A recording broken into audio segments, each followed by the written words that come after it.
Air India എക്സ്പ്രസിന്റെ സമയനിഷ്ഠയിലുള്ള അനാസ്ഥ നേരിട്ട് അനുഭവിച്ച് ടി സിദ്ദിഖ് MLA റിയാദിൽ OICCയുടെ പരിപാടിക്ക് എത്തിയതായിരുന്നു MLA.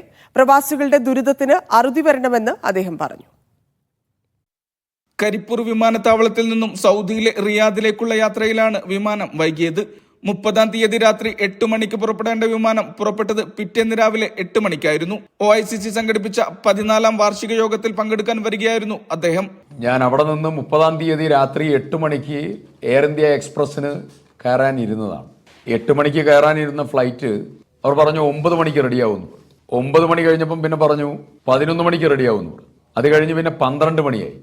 അപ്പോഴാണ് പറയുന്നത് പിന്നെ രാവിലെ 8 മണിക്കാണ് പുറപ്പെടുന്നത്. 146ഓളം വരുന്ന യാത്രക്കാരും കുട്ടികളും സ്ത്രീകളും പ്രായമുള്ളവരും ഉൾപ്പെടെയുള്ള മുഴുവൻ ആളുകളും വലിയ പ്രയാസത്തെ എയർപോർട്ടിൽ നേരിട്ടു.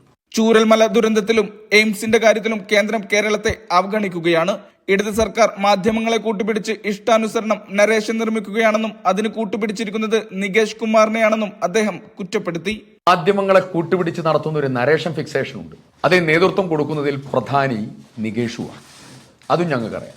രണ്ടാമത്തെ ആള് CPMന്റെ ഒരു പാർലമെന്റ് മെമ്പർ അടക്കമുള്ളതായിരിക്കുന്ന ആളുകൾ അതിൽ ഒരു ടീമിലുണ്ട്. അപ്പോൾ ഈ ടീം പ്രതിപക്ഷ നേതാവ് ഒരു പരിപാടി പങ്കെടുത്താൽ പറയാണ് മുഖ്യമന്ത്രി സ്ഥാനത്തിന് വേണ്ടിയുള്ള ഓട്ടമാണ്. രമേശ് ചെന്നിത്തല പങ്കെടുത്താൽ പറയാം അത് മുഖ്യമന്ത്രി പദത്തിന് വേണ്ടിയുള്ള ഓട്ടമാണ്. പാർട്ടി മീറ്റിംഗിൽ അങ്ങോട്ടും ഇങ്ങോട്ടും എന്തെങ്കിലും കാര്യങ്ങൾ സംസാരിച്ചാൽ പറയാണ് ആഭ്യന്തര വഴക്കാണ് മുഖ്യമന്ത്രി പദം.